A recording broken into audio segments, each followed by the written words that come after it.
उसके वचन के द्वारा। और जितने जवान यहाँ पर बैठे हैं और जितनों को लगता है कि मैं जवान हूँ, हर एक व्यक्ति के लिए वचन है। आमेन आमेन। तो जितने अंदर बैठे हैं और जितने बाहर बैठे हैं, सारे लोग परमेश्वर के वचन की ओर अपने कान और अपने मन को लगाएं कि वचन आज हमसे बात करे, परमेश्वर हमसे बात करे। और जब खुदा हमसे बात करता है तो वो हमें बदलता है। आमेन। अपने जीवन के लिए परमेश्वर की योजनाएं क्या है, मैं विश्वास रखता हूँ कि आज परमेश्वर उन योजनाओं के बारे में हमें हमसे बात करेगा। आमेन।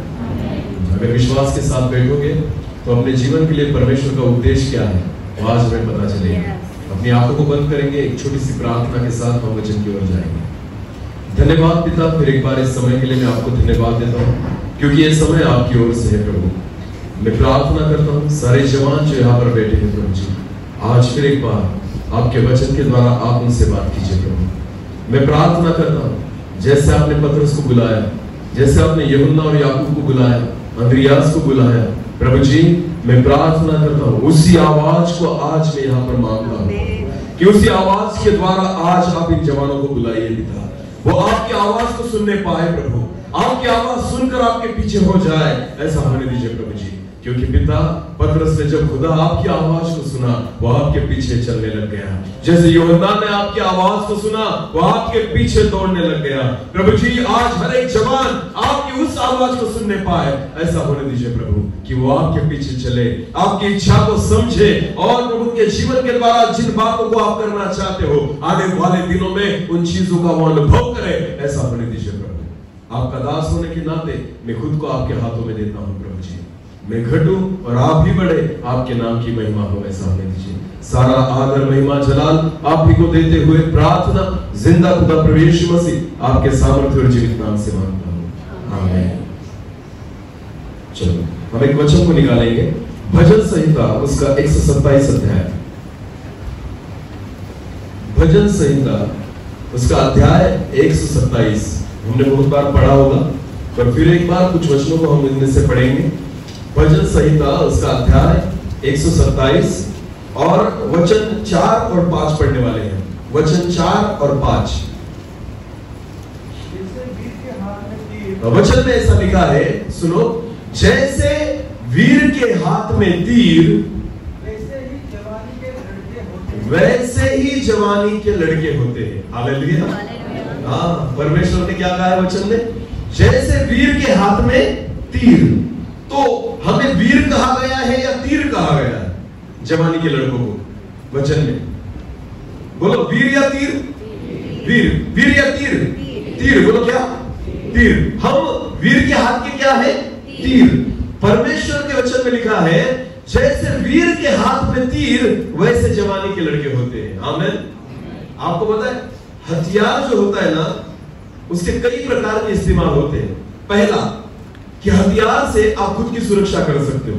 क्या हथियार से क्या कर सकते हो? खुद की सुरक्षा। दूसरी बात, हथियार से दूसरे के साथ लड़ सकते हो, बराबर है ना? और तीसरी बात, हथियार से दूसरे का नुकसान कर सकते हो। समझ में आ रहा है कुछ? किसके हाथों में बंदूक देखना पसंद करेंगे, पुलिस के हाथ में या गुंडे के हाथ में? क्यों? पुलिस के हाथ में अगर बंदूक हो तो कैसा लगता है? अच्छा लगता है ना कि बाबा ये हमें प्रोटेक्ट करेगा, हालेलुया, ये हमें सुरक्षा देगा। वही बंदूक अगर गुंडे के हाथ में निकल जाए तो क्या लगेगा? डर। बोलो क्या लगेगा? बंदूक वही है पर हाथ बदल गए। हालेलुया। हथियार वही है पर क्या बदल गए? हाथ बदल गए। आपको पता है जवानों आप तीर हो, एक हथियार हो। बोलो क्या हो? हथियार। बोलो मेरे पीछे, हथियार। मैं हथियार हूं, मैं तीर हूं। पर आपको पता है ये हथियार अगर गलत हाथों में चला जाए ना तो ये नुकसान कर सकता है, अगर योग्य हाथों में आ जाए तो ये सुरक्षा कर सकता है। आमीन। परमेश्वर जो है अगर आप खुद को खुदा के हाथ में दे दोगे तो परमेश्वर इस हथियार को शैतान से लड़ने के लिए इस्तेमाल करेगा। मगर यह हथियार अगर शैतान के हाथ में चला जाए तो परमेश्वर के राज्य को नुकसान करने के लिए यूज करेगा। तो ये आपको डिसाइड करना है कि मुझे किसके हाथ में रहना है। आमीन। हालेलुया। वचन में लिखा गया है, फिर एक बार पढ़िए इस वचन को, फिर एक बार दोहराएंगे। हाँ, जैसे वीर के हाथ में तीर वैसे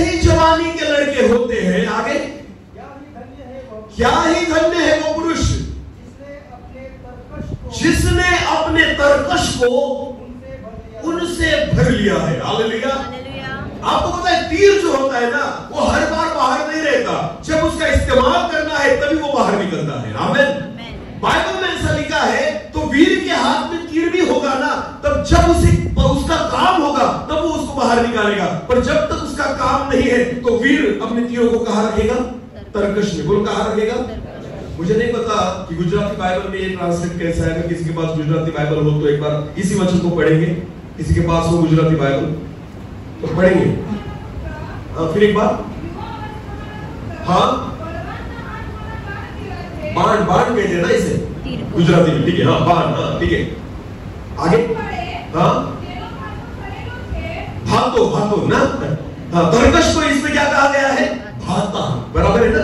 हाँ तरकश, जैसे गुजराती में भातो ना, तो भातो या तरकश क्या है जिसमें क्या रखे जाते हैं? तीर। आपको पता है अगर ये तीर तरकश में रखे हैं ना, तो वीर जो है ना, जब उसको इस्तेमाल करते हैं तब उसको बाहर निकालेगा। हालेलुया। पर तब तक वो कहां पर रखेंगे? तरकश में। बोलो कहां पर रखेगा? तरकश में। आपको पता है जवानों, अगर आप चाहते हो कि खुदा आपका इस्तेमाल करे, अगर आप चाहते हो कि परमेश्वर आपको इस्तेमाल करे, आपको पता है कब इस्तेमाल करेगा मैं नहीं बता सकता, पर इस्तेमाल करेगा ये जरूर है। हालेलुया। एक दिन आएगा परमेश्वर आपको इस्तेमाल करेगा, पर जब तक इस्तेमाल नहीं करता आपको उसके तरकश में रहना पड़ेगा। आमीन। आपको उसके तरकश में रहना पड़ेगा। आपको पता है अगर आप बाहर निकले तो वो आपको यूज नहीं कर सकता। खुदा वीर जो है ना, उन्हीं तीरों को इस्तेमाल करेगा जो उसके तरकश में है। आमीन। अगर आप चाहते हो जवानों कि परमेश्वर मुझे यूज करे, परमेश्वर मेरे द्वारा उसके कामों को करे, तो आपको परमेश्वर के तरकश में रहना होगा। हालेलुया। उसके हाथों में रहना होगा। हालेलुया। एक वचन को पढ़ेंगे, चलो पहले शमूएल की पुस्तक निकालेंगे। पहले शमूएल की पुस्तक, उसका 17वां अध्याय। पहले शमूएल की पुस्तक, उसका 17वां अध्याय। अभी मेरी ओर देखना। दाऊद को कितने लोग जानते हैं? दाऊद, डेविड, हाँ या नहीं? जानते हैं ना। और पहले क्या था वो? क्या काम करता था? चरवाहा, भेड़ चराता था। हालेलुया। उस दाऊद के बारे में इस वचन में लिखा गया है। आमीन। मुझे पता है कि आप सभी को पता है दाऊद के बारे में कि उसने क्या क्या किया, वो इजराइल का राजा बना, ये सारी बातें। उन्हें बहुत सारी भजन संहिता उसने लिखी, वो गीत गाता था, एक अच्छा आराधक था, परमेश्वर को एक भाने वाला व्यक्ति था। इन सारी चीजों को हम जानते हैं। अभी हम देखेंगे उस दाऊद के बारे में, इस वचन को हम पढ़ेंगे। पहले शमूएल की पुस्तक, उसका 17वां अध्याय, और ब्रदर वचन 40 को हम पढ़ेंगे। 40।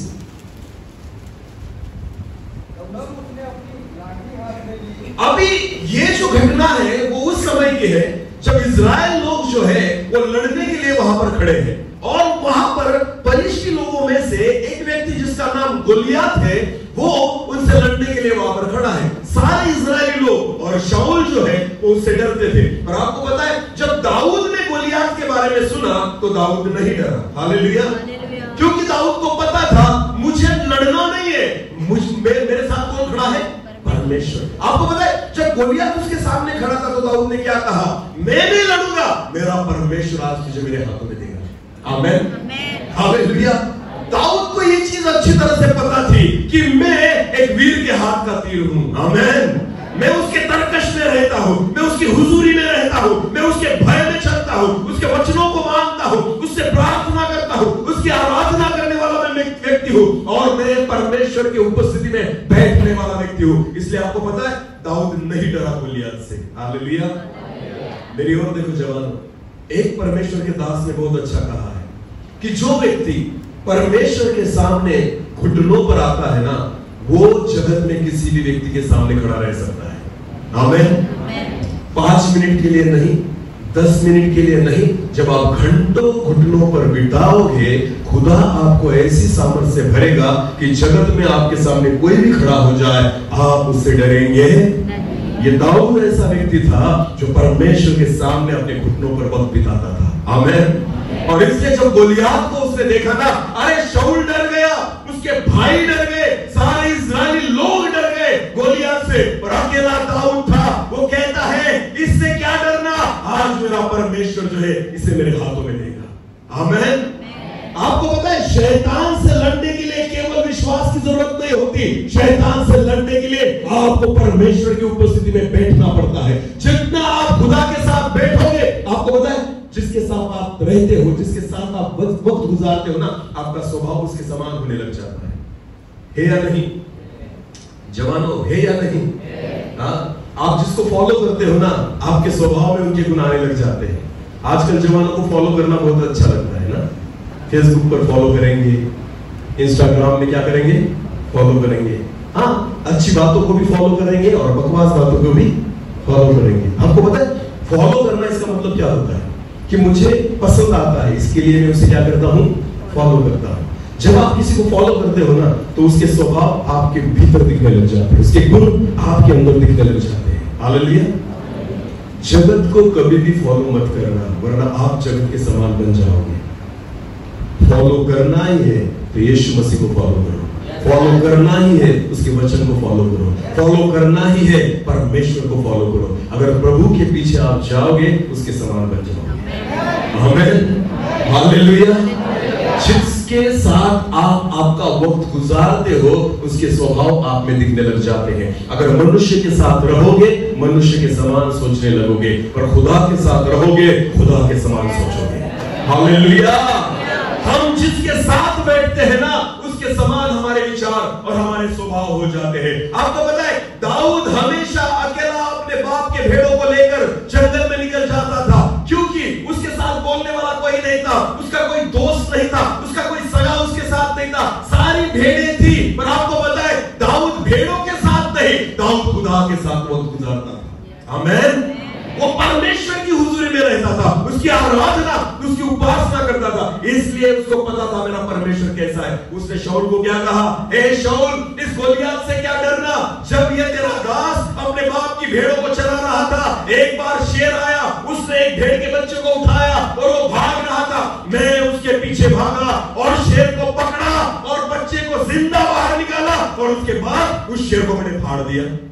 हालेलुया। जवानों, किसको फाड़ा है? हम तो कुत्ते से डरते हैं। हाँ, उसने किसको फाड़ा? शेर को। शाऊल को लगता था तू क्या मारेगा इसको, गोलियत को, अरे ये तो योद्धा है, तू नहीं मार सकता। पर दाऊद को पता था मैं थोड़ी मारूंगा, परमेश्वर जो मेरे बीच में है वो मारेगा। आमीन। शेर को मैंने नहीं मारा, जिस परमेश्वर के साथ मैं रहता हूं ना, उसने शेर को मारा है। हालेलुया। और वो कहता है जिस परमेश्वर ने मुझे शेरों के हाथों से छुड़ाया ना, वही खुदा इस गोलियत के हाथ से मुझे छुड़ाएगा। आमीन। जवानों, ये है जवानी। हालेलुया। हेयर स्टाइल करना इसे जवानी नहीं कहते, अच्छा मेकअप करना इसे जवानी नहीं कहते। ये जमाने की जो फैशन आप लेकर चलते हो ना, ये फैशन करना जवानी नहीं है। परमेश्वर जवानों को किस रीति से देखना चाहता है? खुदा तुम में दाऊद देखना चाहता है, परमेश्वर तुम में दानियल देखना चाहता है, परमेश्वर तुम में शद्रक, मेशक और अबेदनगो को देखना चाहता है, यूसुफ को देखना चाहता है, एस्तेर को देखना चाहता है, रूत को देखना चाहता है। हालेलुया। मेरे परमेश्वर के नजर में जवान वो लोग थे, मूसा, यहोशू, ये सारे लोग खुदा के नजर में जवान थे। आमीन। क्या लगता है आपको मेरी जवानी किस काम की है? परमेश्वर की। हाँ, जवानी जो है ना हमारी, हम तो इस मेकअप में चले जाते हैं, हमें हेयर स्टाइल जो हम करते हैं, हमें लगता है ये हमारी जवानी है। फटी हुई जींस पहनकर घूमते हो और आपको लगता है ये हमारी फैशन है। वाह रे वाह। जगत के लोगों की हो सकती है, मसीही लोगों की नहीं, क्योंकि आप किसके तरकश में हो? यीशु के। बोलो किसके तरकश में हो? जो जवान अपनी जवानी को उसके तरकश में रखते हैं ना, विश्वास रखना एक दिन आएगा उन तीर को वो तरकश में से निकालेगा और उसको इस्तेमाल करेगा। हालेलुया। हालेलुया। अगर आप खुद को तरकश में नहीं रखेंगे, परमेश्वर की हुजूरी में नहीं रखेंगे, खुदा की उपस्थिति में नहीं रखेंगे, परमेश्वर आपको यूज नहीं कर सकता, परमेश्वर आपका इस्तेमाल नहीं कर सकता। आपको पता है दानियल ने खुद को तरकश में रखा था, शद्रक, मेशक, अबेदनगो ने खुद को तरकश में रखा था, दाऊद ने खुद को तरकश में रखा था, इसलिए तो दानियल जो था वो नबूखदनेस्सर के सामने खड़ा रह सका। इसलिए शद्रक, मेशक, अबेदनगो वो नहीं डरे, क्योंकि उनको पता था परमेश्वर हमारे साथ है। हालेलुया।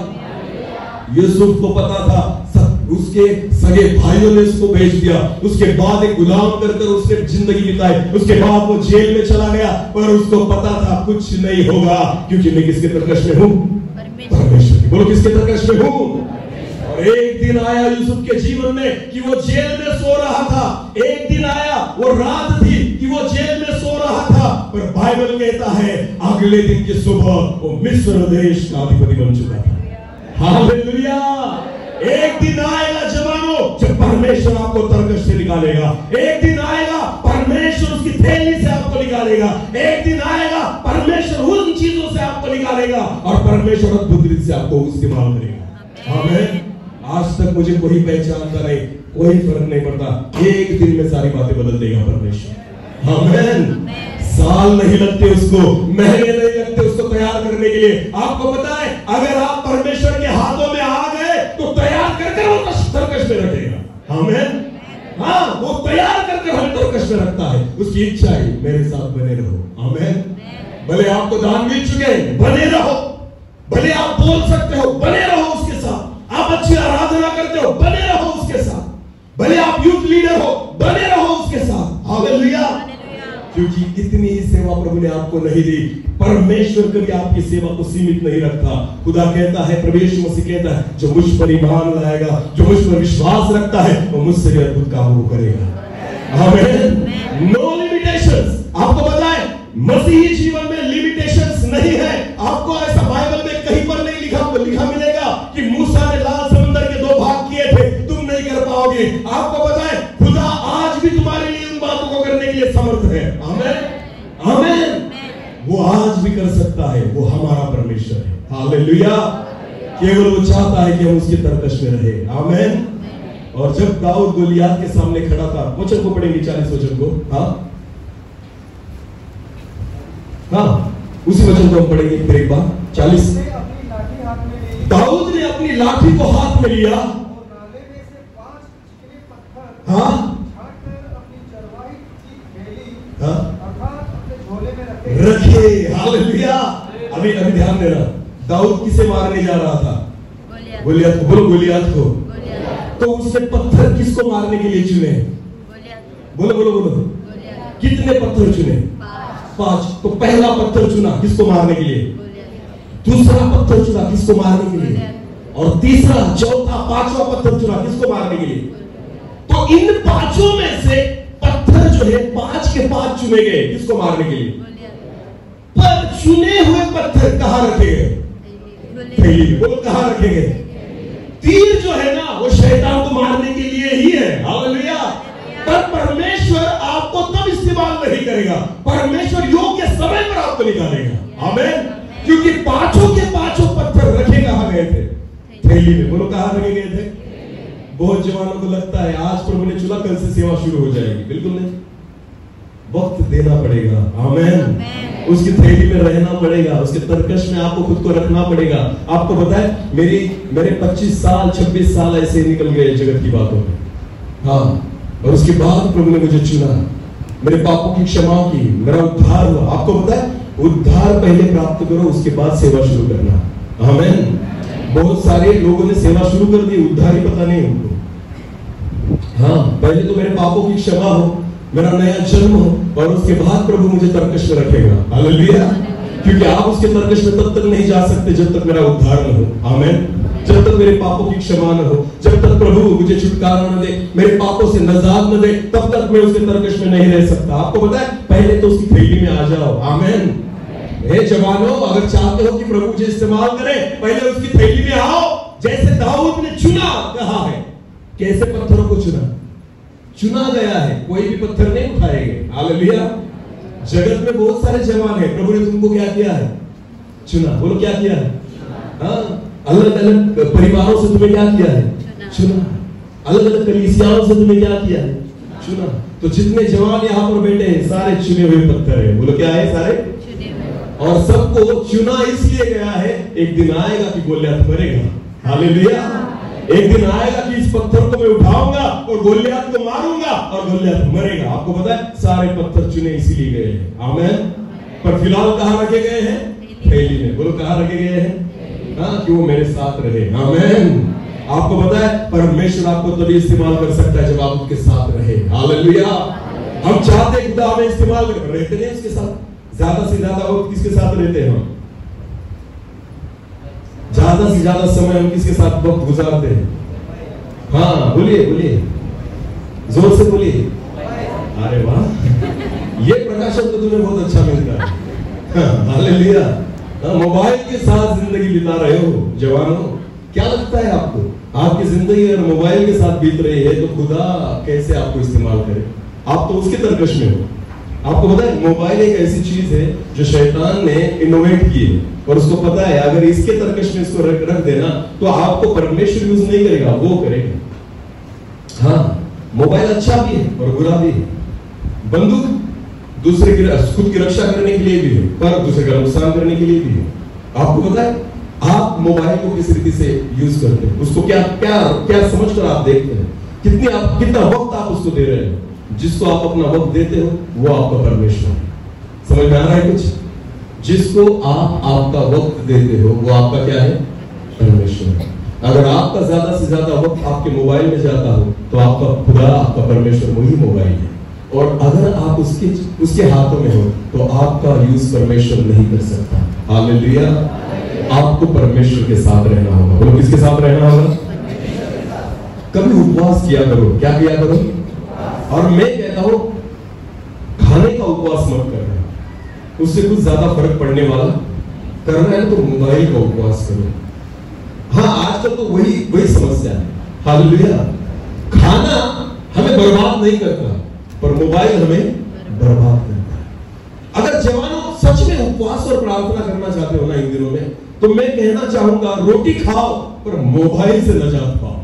हालेलुया। उसको दूर रखो। एक दिन प्रभु को कहना, प्रभु आज सुबह से लेकर शाम तक मैं मोबाइल को हाथ भी नहीं लगाऊंगा। मैं विश्वास के साथ कहता हूं आप उसके तरकश में आ जाओगे। आमीन। सच कहता हूं। पिछले दिनों में मैं आमपाड़ा पहाड़ी मीटिंग में था। वहां पर कुछ हमारे भाई आए थे मीटिंग के लिए पूना से। तो उनमें से 3-4 लोग ऐसे थे कि उन्होंने कहा सर जैसे हम इधर निकले घर से आने के लिए 4 दिन के लिए हमने हमारे मोबाइल को स्विच ऑफ कर दिया है। हम तभी खोलेंगे जब वापस जाएंगे। उन्होंने खोला ही नहीं, स्विच ऑफ कर दिया था। पता है उन्होंने कहा था उपवास केवल हमारे शरीर का नहीं है, उपवास तो मोबाइल का भी है हमारे। आमीन। हाँ, कभी किया करो ऐसी बातें। मैं आपको ये आपके फायदे के लिए है। किसके फायदे के लिए है? हाँ, ये उपवास करना तो बहुत सिंपल है कि मैं आज खाना नहीं खाऊंगा, शाम को खाऊंगा, ठीक है, ये बहुत सिंपल है। मोबाइल के बिना रह के दिखाओ, बिना मोबाइल के रह के दिखाओ। अरे तुम्हारा ब्लड प्रेशर नहीं बढ़ा तो मुझे बताना। हाँ, तुम बेचैन नहीं हुए तो मुझे बताना। अपना मोबाइल किसी के हाथ में क्यों नहीं देते? उसको पासवर्ड क्यों लगाना पड़ता है? वो पासवर्ड मुझे ही क्यों पता है? इन सारी बातों के जवाब अगर आप खुद को खुद दे देना तब भी आपको पता चल जाएगा किसके तरकश में हो तुम। हाँ, किसके तरकश में हो? अगर आप परमेश्वर के तरकश में है ना तो इन बेफजूल बातों के लिए हमारे पास वक्त ही नहीं है। हालेलुया। मोबाइल, देखो एक बात याद रखना, वो मेरे इस्तेमाल की चीज है पर आज क्या हो रहा है? मोबाइल आपको इस्तेमाल कर रहा है। समझ में आ रहा है कुछ? मोबाइल हमारे लिए इस्तेमाल की चीज है पर आज सब उल्टा हो रहा है। मोबाइल आपको इस्तेमाल कर रहा है, हम उसे नहीं इस्तेमाल करते, वो हमें इस्तेमाल करता है। आपको पता है ये शैतान की चाल है, जरा समझ लेना। आमीन। बपतिस्मा देना है तो उसको दो। खुद लेके मोबाइल पकड़ कर फिरते हो ना, तो एक बार उसको भी बपतिस्मा दे दो। मैं कहता हूं अरे जवान सुधर जाएंगे अगर मोबाइल को फेंक देंगे तो, पर आप फेंकोगे नहीं, मुझे पता है। फेंको मत पर उससे नजात तो पाओ, छुटकारा पाओ। प्रार्थना करो प्रभु से, प्रभु इससे छुड़ा, हाँ, इसकी लत से छुड़ा, इसकी आदतों से छुड़ा। क्या लगता है आपको? दारू पीना जितना बड़ा पाप है ना, वो भी एक लत है। और इसलिए प्रभु चाहता है कि आप कोई भी लत अपने जीवन में मत लगाओ। और परमेश्वर चाहता है, आपको पता है जैसे दारू पीना हमें लगता है ना ये पाप है, वैसे मोबाइल से पूरे तौर पर चिपके रहना ये भी खुदा की नजर में पाप है। जो चीज आपको परमेश्वर से अलग करती है, जो चीज आपको परमेश्वर से दूर करती है ना, परमेश्वर उस चीज को श्रापित करता है, कभी उसको आशीषित नहीं करेगा। हालेलुया। समझ में आ रहा है कुछ? समझ में आ रहा है? मेरे परमेश्वर को एक बात बिल्कुल पसंद नहीं, जो बात परमेश्वर और हमारे बीच में आती है, जो परमेश्वर और हमें एक दूसरे से अलग कर दिया ना, परमेश्वर उस चीज से बिल्कुल प्रसन्न नहीं होता। वो कोई भी हो, वो चीज कोई भी हो। हालेलुया। परमेश्वर ने अब्राहम से कहा, अब्राहम 100 साल के बाद तुझे बच्चा हुआ ना इसहाक। बहुत खुश हो गया था अब्राहम, अपने बच्चे में लग गया था। 100 साल के बाद मुझे बच्चा हुआ, 90 साल के बाद सारा को बच्चा हुआ। उसने पार्टी दी, बाइबल में लिखा है। जब उसकी सुनता हुई ना उस दिन, उसने बहुत बड़ी पार्टी दी, सारे लोगों को बुलाया। आपको पता है, शायद हो सकता है कि अब्राहम थोड़ा उसका मन हटकर उसके बच्चे पर निकल गया था, परमेश्वर से हटकर। हालेलुया। बाइबल में ऐसा लिखा नहीं है, पर मैं आपको बताना चाहता हूं, आमीन। क्योंकि खुदा ने क्यों इसहाक को मांगा, क्यों परमेश्वर ने कहा मुझे इसहाक ही चाहिए। आपको पता है, परमेश्वर आपसे वो चीज मांगेगा जो परमेश्वर से आपको दूर करती है। हालेलुया। परमेश्वर आपसे वो चीज मांगेगा जो परमेश्वर की हुजूरी से, उसके परमेश से आपको बाहर निकाल कर लेकर जाती है। परमेश्वर ने अब्राहम से कहा, हे अब्राहम, तेरा पुत्र इसहाक, तेरा प्रिय पुत्र इसहाक, मेरे लिए उसको तू उस पर्वत पर लेकर जा और बलि चढ़ा। हालेलुया। फिर आपको पता है, अब्राहम की आंखें खुल गई। आमीन। अब्राहम को पता चल गया, अरे बाप रे, जिससे मैं प्यार करता हूं, हाँ, इतने सालों के बाद मुझे और मेरी पत्नी को बच्चा हुआ, और जिसके लिए मैं आज जीता हूं, और खुदा कह रहा है उसको मार दे। पर आपको पता है, अब्राहम की आंखें खुल गई, उसको पता चल गया, नहीं प्रभु, मैं तुझसे ज्यादा प्यार करता हूं। आमीन। मैं इसहाक से नहीं, मैं तुझसे ज्यादा प्यार करता हूं। खुदा ने क्या किया पता है आपको? हे अब्राहम, अपने बच्चे के ऊपर से दृष्टि निकाल और फिर एक बार परमेश्वर की ओर लगा। आमीन। अपने बच्चे से थोड़ा दूर हो जा और मेरे नजदीक आ जा। आमीन।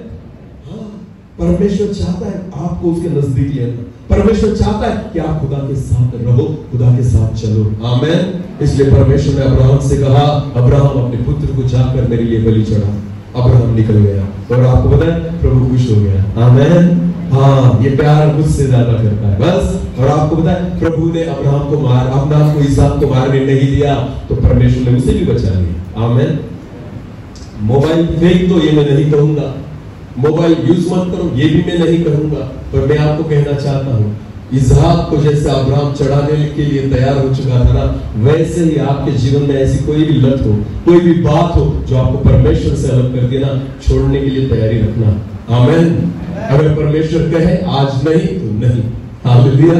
परमेश्वर कहे बस प्रार्थना कर तो कर, परमेश्वर कहे मुझे वक्त दे तो दे। आपको पता है, जो चीज आपको परमेश्वर से अलग करती है ना, परमेश्वर चाहता है आपको उससे अलग करना। हालेलुया। हालेलुया। वचन में लिखा है, दाऊद ने 5 पत्थर उठाए, चिकने पत्थर उठाए। वह उस वचन को फिर एक बार दोहराना ब्रदर। हाँ,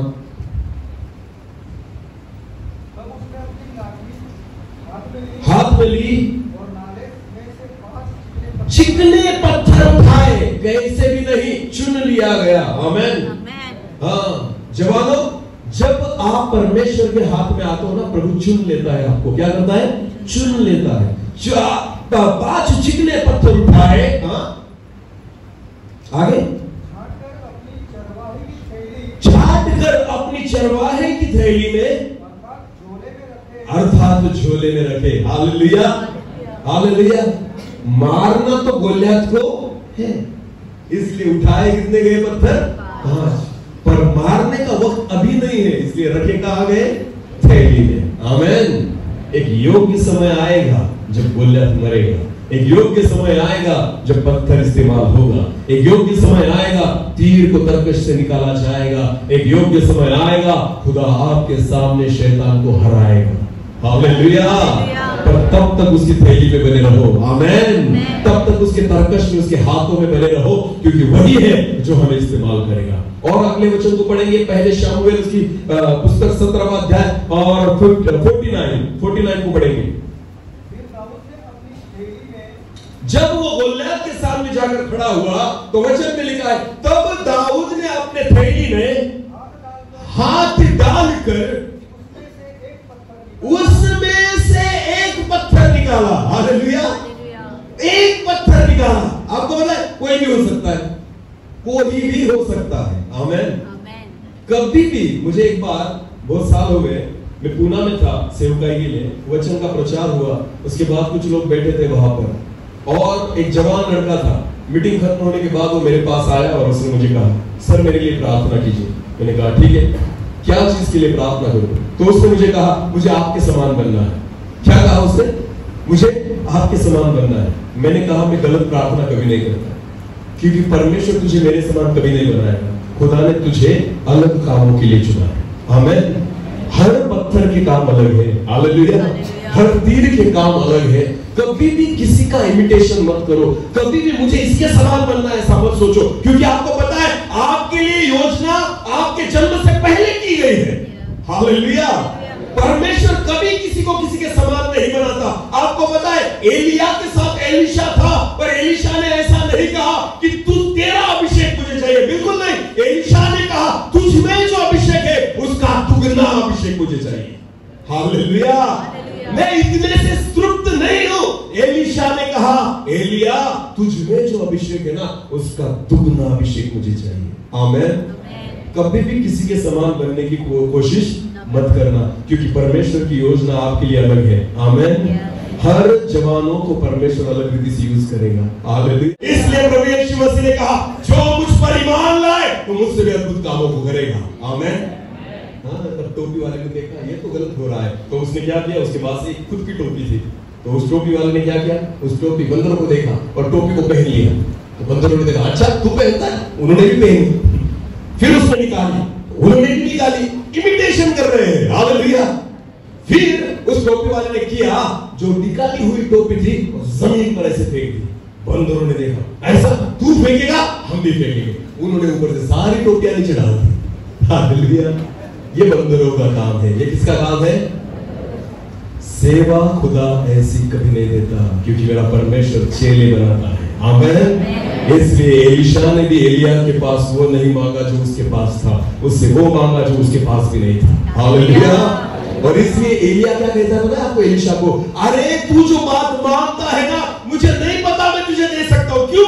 क्योंकि मेरे पास जितना अभिषेक उतना दे सकता हूं, दुगना कहां से लाऊं? हालेलुया। आप खुद उतना ही दोगे जितना आपके पास है। एलिया के पास जितना था शायद वो दे देता, पर इसने क्या मांगा एलीशा ने? कितना चाहिए? दुगना। जो एलिया के पास ही नहीं था तो उसको कैसे देगा? इसलिए वो बोलता है तू जो मांगता है ना मुझे नहीं पता मिलेगा या नहीं, पर अगर तू मुझे जाते हुए देखे तो जो कुछ तू मांग रहा है खुदा तुम्हें देगा। हाँ मैं कौन तुम्हें देगा? परमेश्वर। मैं नहीं दे सकता बाबा, पर परमेश्वर तुम्हें देगा। आमीन। और वचन में लिखा है जब एलीशा ने एलिया को जाते हुए देखा और उसका वस्त्र उसके शरीर पर से बाहर निकलकर नीचे गिरा, एलीशा गया, वो रोया नहीं, चिल्लाया नहीं, उसने वस्त्र को उठाया और यरदन के पास जाकर खड़ा हो गया। आमीन। यरदन जो थी उसमें बाढ़ आई थी और यरदन बह रही थी। एलीशा गया और उसने कहा कहां है एलिया का परमेश्वर, और उसने जाकर उस वस्त्र को उस पानी पर मारा, यरदन के दो भाग कर दिए। आमीन। सारे चेले देख रहे थे, अरे बाप रे एलिया का अभिषेक एलीशा में आ गया। आमीन। उनको नहीं पता था एलिया का नहीं आया है, दुगना आया है। बोलो क्या आया है? और आपको पता है अगर आप वचन में पढ़ेंगे तो आपको पता चलेगा दुगना अभिषेक कैसा था, कि जब एलीशा मर गया, बोलो क्या हुआ? एक बार मरने के बाद उसकी कब्र रास्ते में थी, और एक बार क्या हुआ कि मरे हुए एक व्यक्ति को लोग लेकर जा रहे थे दफनाने के लिए। उतने ही देर में मिद्यानी लोग जो थे इजराइल पर हल्ला करने के लिए आ रहे थे, और उन सारे लोगों ने देखा कि हमें मारने आ रहे, तो उन्होंने क्या किया, उस लाश को एलीशा की कब्र में फेंक दिया। किसकी कब्र में फेंक दिया? वचन में लिखा है जैसे उस लाश को एलिया की हड्डियों ने छुआ, उसके कब्र में जैसे वो लाश पड़ी, जैसे मरे हुए एलीशा की हड्डी को उस लाश ने स्पर्श किया, वो जिंदा हो गया। हालेलुया। मरने के बाद भी अभिषेक काम कर रहा था। आमीन। ये दुगना अभिषेक है। ये बोल कौन सा अभिषेक है? दुगना अभिषेक है। आमीन। कभी भी किसी का इमिटेशन मत करो। खुदा ने अगर चुनकर आपको बटवे में रखा है तो एक दिन परमेश्वर आपको इस्तेमाल करेगा। आमीन। हाँ, कौन सा गोलियत होगा मैं बता नहीं सकता, पर खुदा आपको बटवे से बाहर निकालेगा। आमीन। दाऊद ने जब गोलियत के सामने आकर खड़ा हुआ तो उसने उनमें से एक पत्थर को को निकाला। आपको पता है दाऊद ने 5 क्यों चुने थे? क्योंकि उसको लगता था शायद एक कम बढ़ जाए तो दूसरा लेंगे, दूसरा कम बढ़ जाए, तीसरा, 5 चुन लिए। पर उसको पता है, परमेश्वर को पता था इतनों की जरूरत नहीं बाबा, एक की जरूरत है। आमीन। तो सोचो जवानों, तुम ऐसे पत्थर हो, ज्यादा की नहीं, एक ही की जरूरत है। आमीन। तुम काफी हो खुदा के हाथ से इस्तेमाल होने के लिए। तुम काफी हो शैतान को पराजित करने के लिए। आपको पता है चेले कितने थे यीशु मसीह के? कितने? और उनमें से भी एक व्यक्ति पाप में गिरा। वो कौन था? यहूदा। बोलो कौन था? बचे कितने? बोलो बचे कितने? उसके बाद यहूदा की जगह पर एक को चुना गया। आमीन। और फिर वो कितने हुए? फिर से 12 चेलों ने सारे जगत को हिला डाला। हालेलुया। उलट पुलट कर दिया। आमीन। ना तब मोबाइल था, ना तब इंटरनेट था, ना तब यूट्यूब चैनल था, ना तब फेसबुक था, ना कोई सोशल मीडिया प्लेटफॉर्म था। और आपको पता है इजराइल से लेकर चारों दिशाओं में, आपको पता है आशिया से लेकर अमेरिका तक, अमेरिका से लेकर अफ्रीका तक, अफ्रीका से लेकर अरब तक, सारे जगत में उन्होंने सुसमाचार का प्रचार कर दिया। आमीन। क्योंकि ये 12 के 12 वीर और तीर किसके हाथ में थे? परमेश्वर। बोलो किसके हाथ में थे?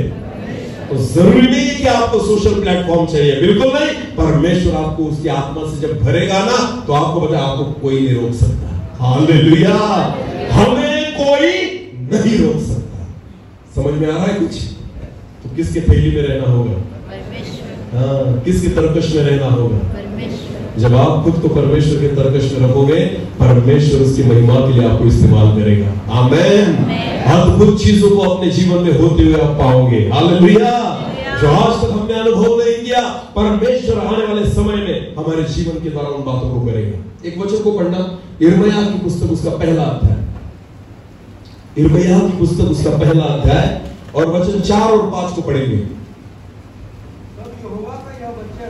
वचन में लिखा है तब यहोवा का ये वचन मेरे पास पहुंचा। हाँ, यिर्मयाह कहता है मेरे पास यहोवा का वचन पहुंचा।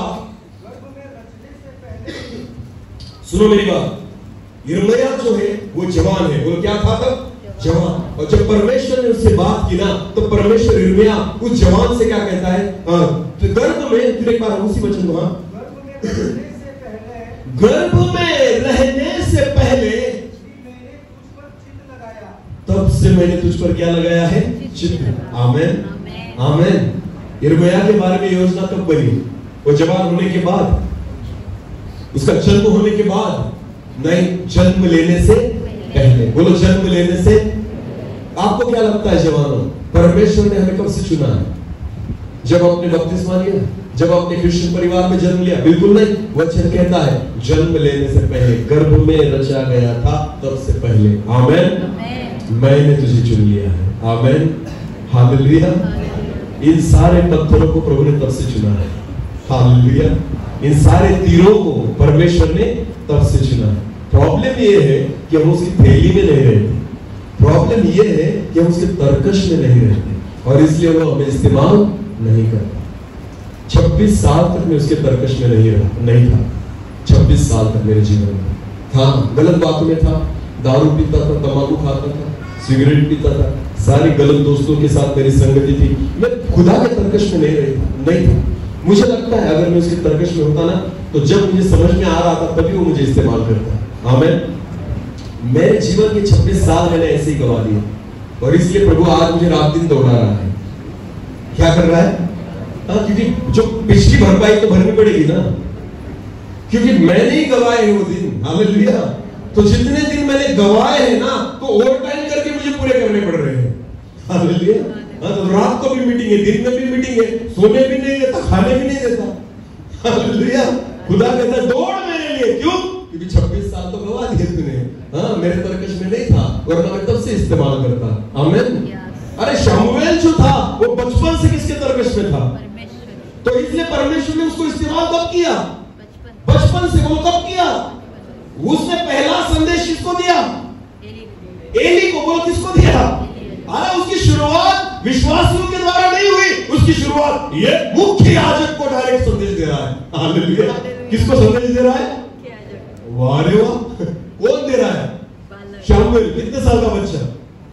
4 या 5 साल। बोलो कितने साल का? 4 या? अरे देखो उसकी मिनिस्ट्री स्टार्ट कहां से हो रही है, उसके सेवकाई की शुरुआत कहां से हो रही है। अरे भाई पहले विश्वासियों को तो सिखा नहीं, उसको परमेश्वर ने कहा जा और जाके मुखिया याजक के सामने खड़ा हो जा। कौन? एली। और जा उसको बता कि आने वाले दिनों में क्या होगा। आमेन। अगर आप परमेश्वर के तर्कश में रहोगे, आपकी एज से कोई फर्क पड़ता, आपकी उम्र से कोई फर्क पड़ता नहीं, केवल उसके हाथों में आ जाओ, खुदा आपको यूज करेगा। आमेन। शामुएल कम उम्र में परमेश्वर के हाथ में था और आपको पता है तभी वो भविष्यवाणी करने लग गया। आमेन। तभी से वो भविष्यवक्ता कह के पहचान उसकी हो गई, क्योंकि वो बचपन से परमेश्वर के हाथों में था। हालेलुया। उसके तर्कश में आ जाओ, वरना भरपाई करनी पड़ेगी। जितने साल आप गवाओगे ना, उतने सालों की भरपाई करनी पड़ेगी। अभी हमें पता चल रहा है कैसी करनी पड़ेगी। हाँ, एक बार मेरे साथ घूमो 8 दिन, तुम्हें पता चल जाएगा। लोगों को देखने में बहुत अच्छा लगता है, वाह प्रभु की सेवा, वाह स्टेज मिलता है, वाह माइक मिलता है। कभी आओ हमारे साथ। वो टीवी पर ऐड आती थी पहले, 2 दिन तो बिताओ गुजरात में, टूरिज्म की ऐड आती थी ना, है ना। कभी तो 2 दिन तो बिताओ गुजरात में। मैं कहता हूं 2 दिन तो बिताओ हमारे साथ में, तुम्हें पता चलेगा सेवा क्या होती है। हालेलुया। ये इसलिए होता है कि हमने हमारे दिनों को जाया कर दिया। आपको पता है जितने दिन हमने गवाए हैं उनकी भरपाई हमें करनी पड़ती है। हालेलुया। मूसा ने 80 साल गवाए थे। कितने साल? 40 साल में उसकी भरपाई प्रभु ने कर ली। हमें कितने सालों में? 40 साल में। सोने भी नहीं देता था उसको 40 दिन तक। आपको पता है मूसा किसके साथ खड़ा रहता था? परमेश्वर के साथ। सिनाई के पर्वत पर परमेश्वर से बुलाता था और कहता था यहाँ पर खड़ा रहे। खाना भी नहीं मिलेगा, पीना भी नहीं मिलेगा और सोना भी नहीं मिलेगा। वैसे ही खड़ा, प्रभु बोल कितने दिन? अरे 1 दिन हो गया। प्रभु हो गया? नहीं अभी बाकी। प्रभु 8 दिन हो गए, जाओ? नहीं अभी बाकी। ऐसे कितने दिन तक? 40 दिन बिना खाए पिए, बिना सोए मूसा खड़ा है। किसके सामने?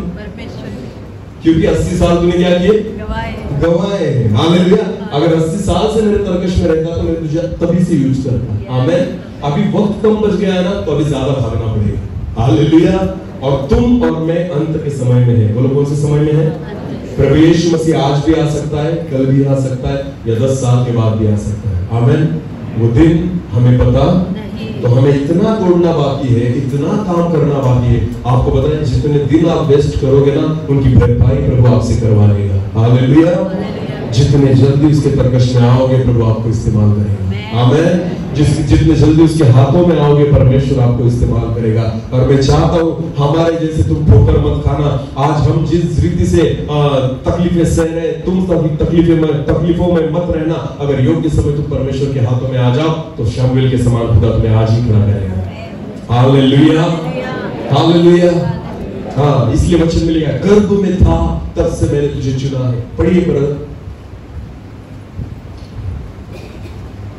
यिर्मयाह की पुस्तक उसका पहला अध्याय वचन 4 से लेकर आगे। गर्भ में रचने से पहले ही मैंने तुझ पर चित्त लगाया। हाँ, तू उत्पन्न भी नहीं हुआ था तब से मैंने तेरा क्या किया है? अभिषेक किया है। आगे बढ़ो।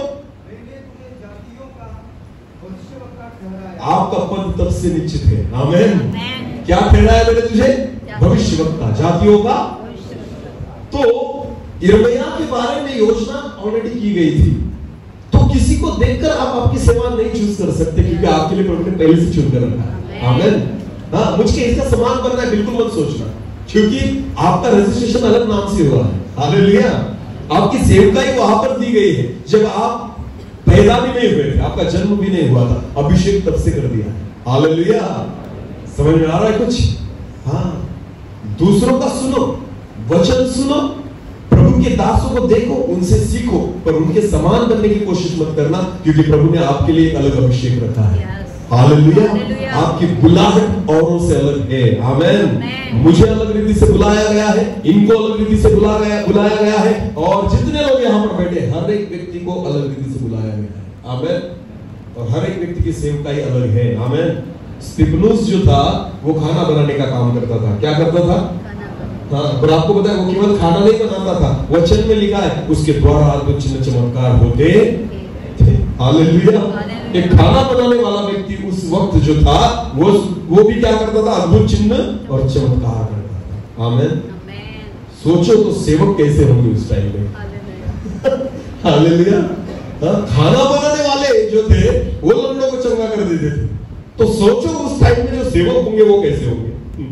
इसलिए तो वचन में लिखा है पतरस जब रास्ते से चलता था ना, उसकी परछाई अगर किसी रोगी पर पड़ जाए तो वो ये थे सेवक। आमीन। कि उनको हाथ भी लगाने की जरूरत नहीं थी, केवल क्या पड़े? परछाई, फिर भी वो चंगे हो जाते थे। आपको पता है प्रभु कुछ भी कर सकता है। आमीन। There is no limit. प्रभु के लिए कोई सीमा नहीं है। हालेलुया। और वो चाहता है आपको इस्तेमाल करना। आमीन। जितने जवान यहाँ पर बैठे हैं जो परमेश्वर को सुन रहे हैं, उसके तरकश में आ जाओ, उसकी उपस्थिति में आ जाओ, उसके साथ वक्त बिताना शुरू कर दो, उससे प्रार्थना करना शुरू कर दो, उसको वक्त देना शुरू कर दो। अगर आप उसके तरकश में आ जाओगे, आने वाले दिनों में न जाने कब खुदा अचानक आपको खड़ा कर देगा। हालेलुया। और परमेश्वर की महिमा के लिए प्रभु आपका इस्तेमाल करेगा। आमीन। और इसलिए यिर्मयाह से परमेश्वर कहता है मैंने तुझे चुना है, इतना ही नहीं अभिषेक भी किया है। आगे पढ़ना ब्रदर।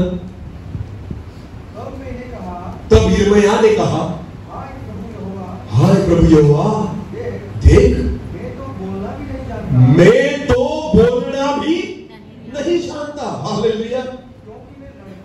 क्योंकि मैं एक छोटा सा बच्चा हूं, एक लड़का हूं, अभी तक तो मुझे समझ में भी नहीं आई। हालेलुया। सोचो, समझो मेरी बात। वचन में क्या लिखा है? यिर्मयाह खुद की योग्यता को देखता है। बोलो किसको देखता है? हम, मैं तो ये नहीं कर सकता, मैं तो कभी बात नहीं कर सकता, मैं तो कभी संदेश नहीं प्रचार कर सकता, मुझे लगता है मैं गीत गा सकता हूँ, मुझे लगता है मैं आराधना कर सकता हूँ, मुझे लगता है कि मैं ये काम कर सकता हूँ। आपको पता आपको क्या लगता है उससे कुछ फर्क नहीं पड़ता। हालेलुया। मुझे क्या लगता है इससे कुछ फर्क नहीं पड़ता, क्योंकि खुदा ने आपके लिए जिस काम को रखा है वो आप ही के द्वारा करेगा। आमीन। और योग्यता आपकी नहीं होगी, योग्यता वो देगा। आमीन। यिर्मयाह कहता है मुझे बोलना नहीं आता, और सेवकाई कौन सी मिली उसको? बोलने वाली। बोलो कौन सी मिली? भविष्यवक्ता का काम क्या है? बोलना।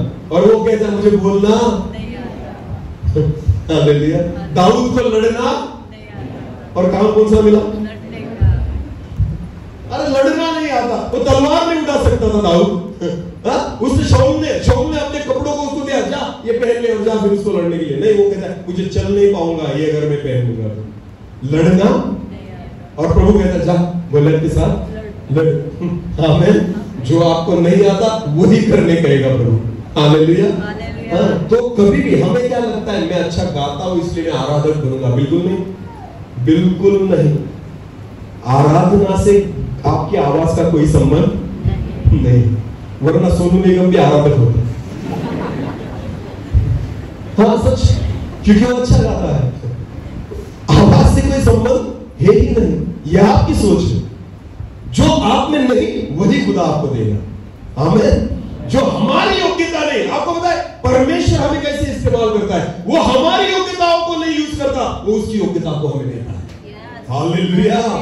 यिर्मयाह कहता है प्रभु मैं तो अच्छी रीति से बात भी नहीं कर सकता, मैं बोल भी नहीं सकता। पढ़ो ब्रदर, कंटिन्यू करो। परंतु परमेश्वर यहोवा ने यिर्मयाह से कहा अरे ऐसे मत बोल कि मैं लड़का हूं, जिस किसी के पास मैं तुझे भेजूं वहां तू जाएगा, मैं जो कुछ तुझे आज्ञा दूं वही तू कहेगा। हालेलुया। अपनी बुद्धि से नहीं बोलना है बाबा तुझे, मैं जो बोलूंगा वो कहना है। आमीन। और आगे बढ़ो ब्रदर। अरे तू मत डर लोगों को देखकर। हालेलुया। हाँ, लोग तुझे क्या कहेंगे, तुझ पर हंसेंगे, ये नहीं बोल पाता, ये बोलने वाला व्यक्ति नहीं आकर खड़ा है उससे बात करने के। बिल्कुल नहीं, तू लोगों को देखकर मत डरना। आमीन। अगर तुम प्रभु के लिए कुछ करना चाहते हो ना, पहली बात लोगों से शर्माना और डरना छोड़ दो। हालेलुया।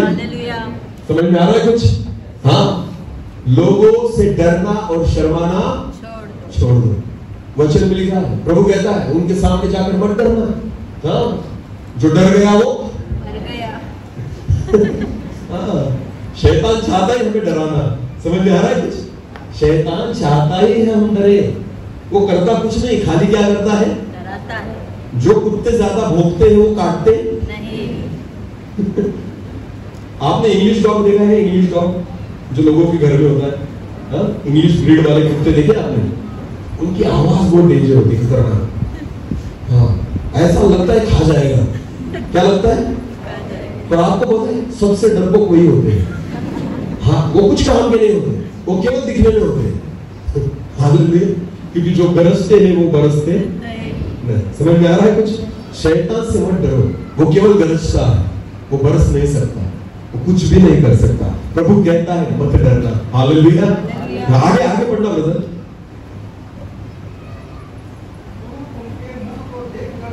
मत डर,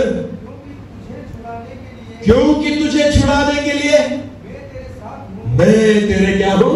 साथ हूं। जिसको खुदा चुनता है उसके वो साथ रहता है। आमीन। हाँ, मैं तेरे साथ हूं तुझे छुड़ाने के लिए। हर परिस्थिति से मैं तुझे छुड़ाऊंगा, हर बातों से मैं तुझे छुड़ाऊंगा। प्रभु कहता है हर वक्त में तेरे साथ हूं। आगे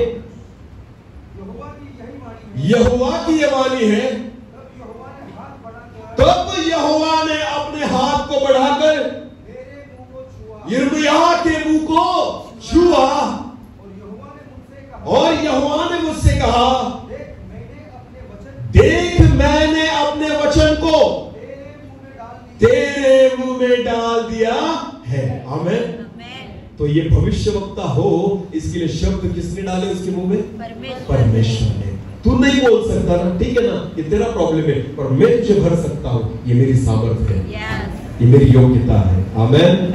न बोलने वाला व्यक्ति था यिर्मयाह, पर खुदा ने अपने वचनों से उसके मुंह को भर दिया। आपको पता है, आप यिर्मयाह को पढ़ो, हर व्यक्ति के सामने जाकर खड़ा रह जाता। राजा आए तो भी जाएगा, प्रजा आए तो भी जाएगा, याजक हो तो भी बोलेगा। आपको पता है, डरता ही नहीं था। हालेलुया। डर निकल गया था उसका। क्यों? क्योंकि परमेश्वर ने खुद उसके मुंह को अपने वचन से भर दिया। आमीन। नहीं डरता था मरने के लिए यिर्मयाह। एक ऐसा नबी था यिर्मयाह, एक ऐसा भविष्यवक्ता था यिर्मयाह कि आपको पता है, उसको देखकर राजा लोग डरने लग जाते। क्या आया होगा पता नहीं।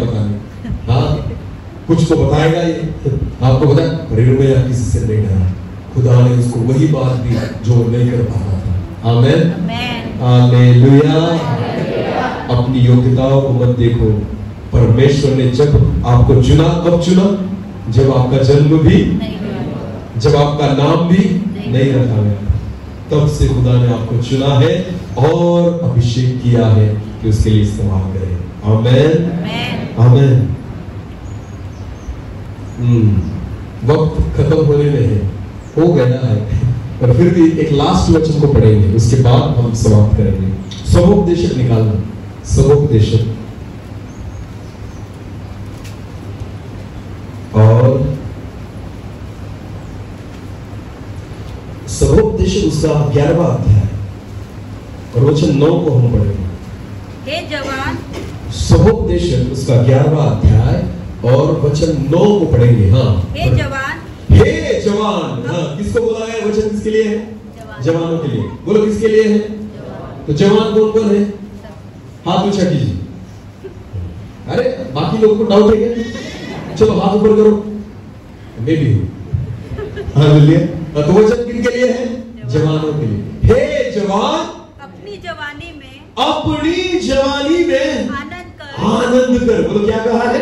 आनंद कर। वाह वाह, कितना अच्छा प्रभु का वचन। आनंद कर। जा बैंड पर नाच, डीजे कहीं चलता है तो नाच जाकर, रात भर खुद वहां पर जाकर। हाँ, क्योंकि किसने कहा है? परमेश्वर। जवान अपनी जवानी में क्या कर? डीजे पर नाच, कोई टेंशन। अपने बालों को जैसे मन चाहे वैसे कटा, कोई टेंशन नहीं। हे जवान, अपनी जवानी में फटी फटी जीन्स पहनकर आनंद कर। बोलो क्या कर? अरे बोलो आनंद कर। आगे बढ़ो। और अपनी जवानी के दिनों में मगन रहे। अपने मोबाइल में क्या रहे? मगन रहे। दुनिया में क्या हो रहा है हमें पता नहीं, हम अपने फेसबुक पर लगे। दुनिया में क्या है पता नहीं, हम अपने इंस्टाग्राम पर लगे हैं, रील बनाने में लगे हैं। जवान अपनी जवानी में आनंद करो और क्या रहे? बोलो बोलो क्या रहे? वचन में लिखा है जगत से दोस्ती ये परमेश्वर से क्या है? बैर। बोलो क्या है? और फेसबुक क्या है? जगत से। बोलो बोलो, फेसबुक क्या है? जगत से। फ्रेंड रिक्वेस्ट डालते हो ना उस पर, अरे हाया नहीं। हाँ, इंस्टाग्राम पर क्या बेचते हो? एक दूसरे से फ्रेंडशिप करते हो ना। तो जगत से दोस्ती क्या है? परमेश्वर से। अरे तेरा दुश्मन हो जाऊंगा पर इनसे दोस्ती करूंगा। आजकल के जवानों का ये चक्कर है। हाँ, बॉयफ्रेंड गर्लफ्रेंड के चक्कर में परमेश्वर से दुश्मनी कर रहे हो तुम। हंसो मत, ये बहुत सीरियस बात है। शादी तो कब ना कब करनी ही है ना। हाँ, एक दिन आएगा। इसहाक के लिए तो प्रभु ने रखी थी, वैसे तुम्हारे लिए भी है। खुद परमेश्वर ने आदम से कहा जब वो अकेला था कि आदम मनुष्य अकेला रहे अच्छा, तो चिंता किसको है ज्यादा? हाँ, पर हमें लगता है वो नहीं चिंता करता, इसलिए हम 18 साल में खुद को ये ढूंढने लग जाते हैं। हाँ, 10वीं पास हुई नहीं तो उतने में वो अपने लिए पार्टनर ढूंढने लग जाते हैं, क्योंकि मैं अकेला रहूं ये अच्छा। आपको पता है ये सारी गलत बातें कर आप क्या करते हो?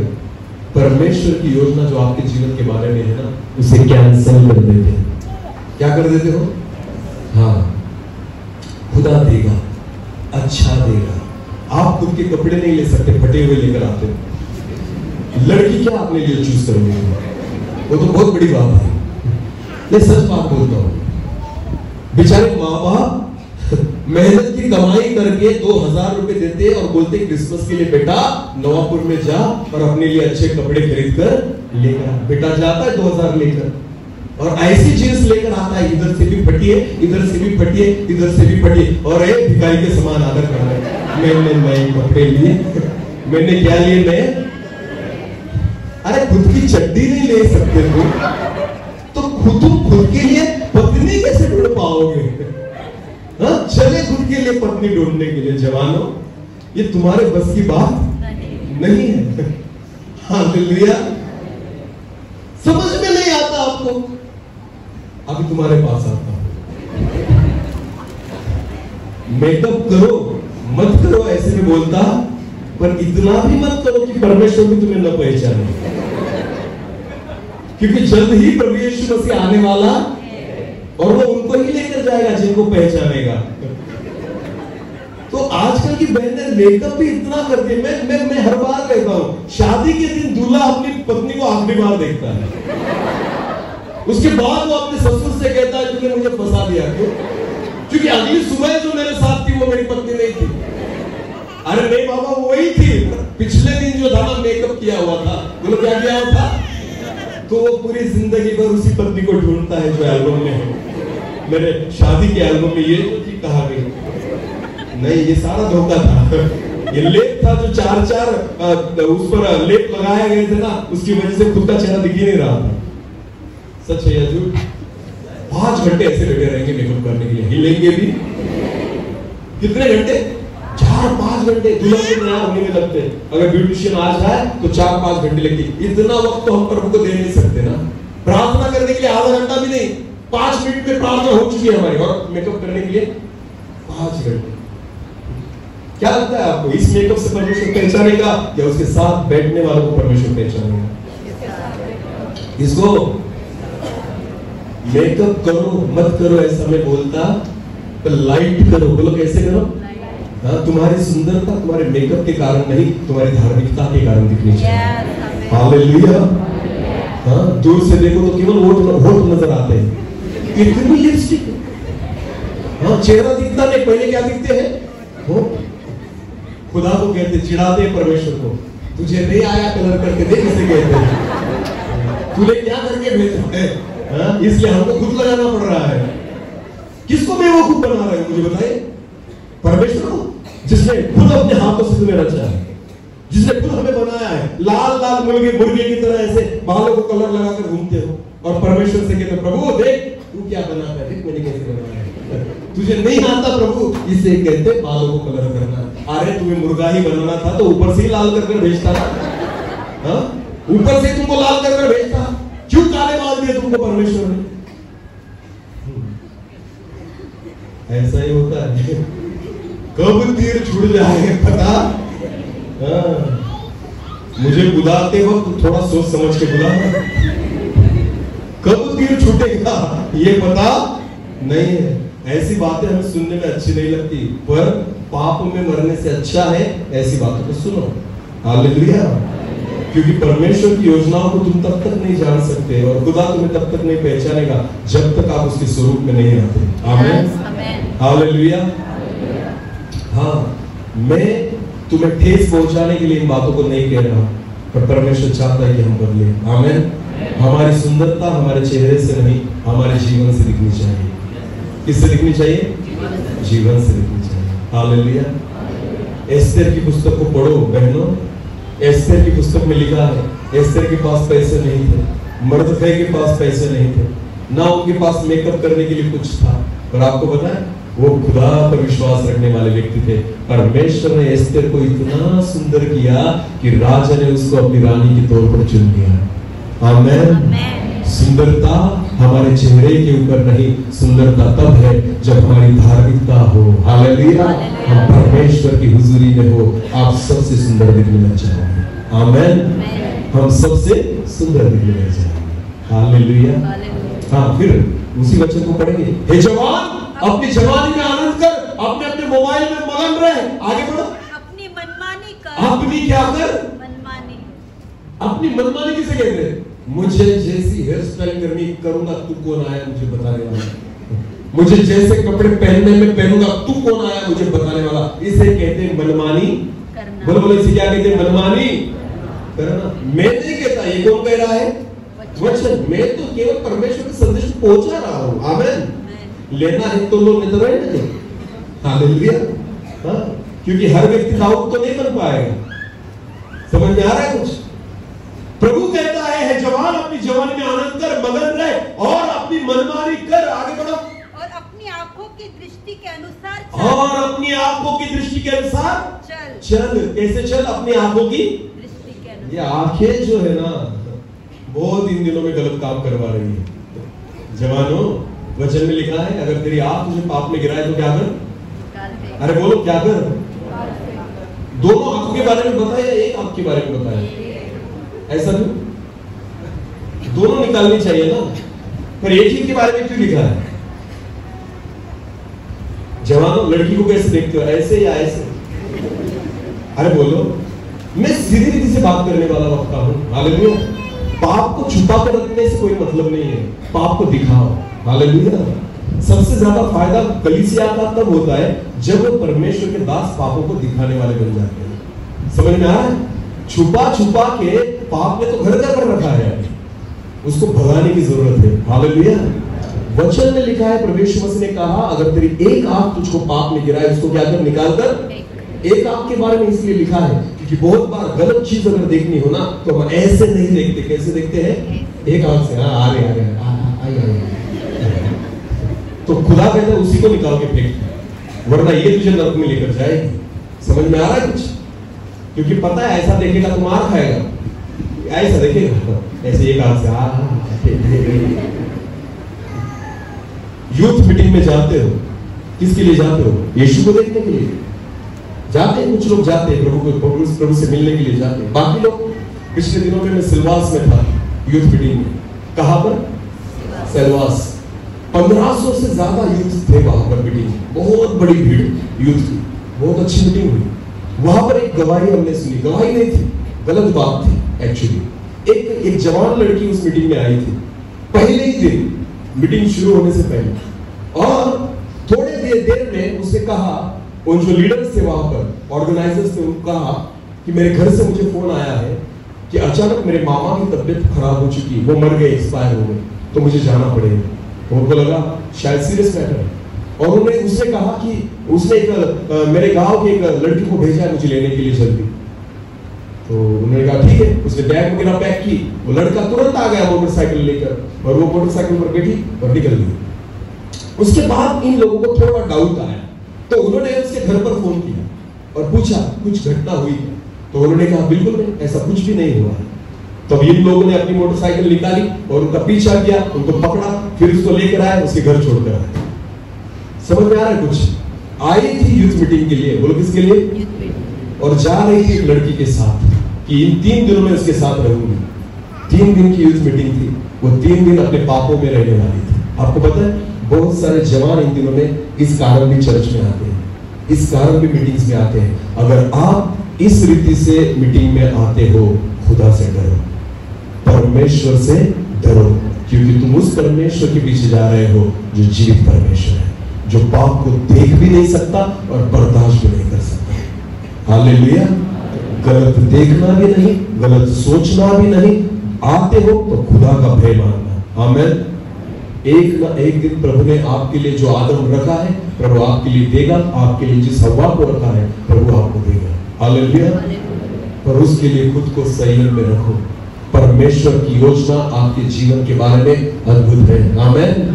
और इसलिए इस वचन में लिखा है, जवान अपनी जवानी में आनंद कर, मगन रहे, अपनी मनमानी कर, अपनी आंखों की अभिलाषा के अनुसार चल, ऐसा लिखा है। आगे बढ़ो। परंतु क्या लिखा है? परंतु ये जानकर रख कि इन सब बातों के लिए परमेश्वर तेरा न्याय करेगा। परमेश्वर तेरा क्या करेगा? न्याय करेगा। ये वचन बूढ़ों के लिए नहीं, ये वचन बच्चों के लिए नहीं, ये वचन केवल किसके लिए है? जवानों के लिए। कि जो कुछ आज तुम कर रहे हो ना, एक दिन तुम्हारा क्या होने वाला है? न्याय। बस उस न्याय से डरना। हालेलुया। उस न्याय से अगर तुम डरोगे ना, तो खुद को उसके तरकश में रखोगे। आमीन। खुद को परमेश्वर की थैली में रखोगे और एक दिन खुदा आपको उस तरकश से निकालेगा और उसकी महिमा के लिए इस्तेमाल करेगा। आमीन। जगत की बातों से दूर हो जाओ, अपने गलत रिश्तों से दूर हो जाओ, फ्रेंडशिप से दूर हो जाओ, जगत से अपने रिश्तों से दूर हो जाओ और खुदा से अपने रिश्ते को बनाओ। आमीन। क्योंकि जब तक तुम उसके तरकश में नहीं आते, वो इस्तेमाल नहीं कर पाएगा। परमेश्वर चाहता है जवानों, अपने आप को उसके तरकश में रखो। हालेलुया। कि वो वीर उसकी महिमा के लिए आपका इस्तेमाल करे। आमीन। अपनी आंखों को बंद करेंगे, इस समय हम प्रार्थना में जाएंगे। Thank you Jesus. धन्यवाद पिता। आज प्रभु जी हर एक व्यक्ति से आपने बात की है प्रभु। जितने जवान यहाँ पर बैठे हैं, आपके वचन के द्वारा आपने उनसे बात की है प्रभु जी। वचन में लिखा है कि जवानी के लड़के वीरों के हाथ के तीर हैं और जो उसके तरकश में रखे हुए हैं। प्रभु जी हम खुद को हाथ के तरकश में रखें, आपकी उपस्थिति में रखें, आपकी हुजूरी में रखें, ऐसा होने दीजिए प्रभु। Thank you Jesus. जैसे प्रभु दाऊद आपके तरकश में था, यूसुफ आपके तरकश में था और अद्भुत रीति से आपने उनको इस्तेमाल किया। इन जवानों को भी आपके लिए आप खड़े कीजिए कि आने वाले दिनों में उनके जीवन के द्वारा आपकी महिमा हो, अद्भुत कामों को हम देखने पाए, ऐसा होने दीजिए। Thank you Lord. एक गीत को हम गाएंगे और हम प्रार्थना करेंगे।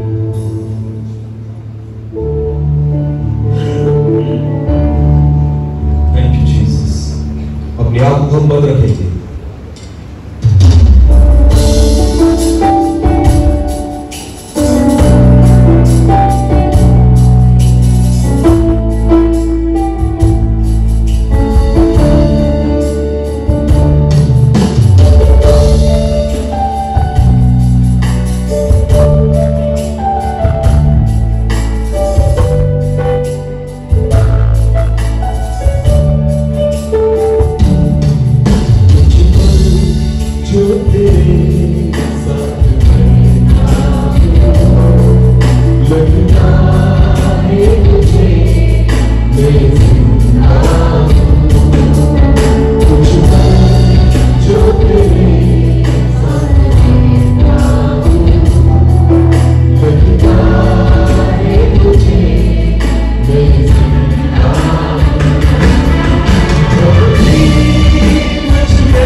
लगता है मुझे मैं जिंदा हूँ, अब भी मुझ में सांस बाकी है, अब भी मुझ में सांस बाकी है, तेरे साए में खुश रहता हूँ, लगता है मुझे मैं जिंदा हूँ, मुझ पर जो तेरे साथ बैठा हूँ, लगता है मुझे मैं जिंदा हूँ, लगता है मुझे मैं जिंदा हूँ, लगता है मुझे मैं जिंदा हूँ। धन्यवाद प्रभु जी, मैं प्रार्थना करता हूँ इन जवानों को आप आपके तरकश में रखिए प्रभु, उस बटुए में वो आ जाए, आपकी उपस्थिति में वो आ जाए, आपकी हुजूरी में ये आ जाए प्रभु जी, कि आने वाले दिनों में इन तीरों को आप आपकी महिमा के लिए इस्तेमाल करें, ऐसा होने दीजिए प्रभु जी। आज आपके वचन के द्वारा, आपके जीवित कलाम के द्वारा आपने हर एक जवानों से बात की है, केवल सुनने वाले नहीं वरन उस वचन पर विश्वास रखकर हम चलने वाले बने, ऐसा होने दीजिए। सारा आदर महिमा जलाल आप ही को देते हुए प्रार्थना जिंदा खुदा प्रभु यीशु मसीह आपके सामर्थ्य और जीवित नाम से मांगता, आमीन।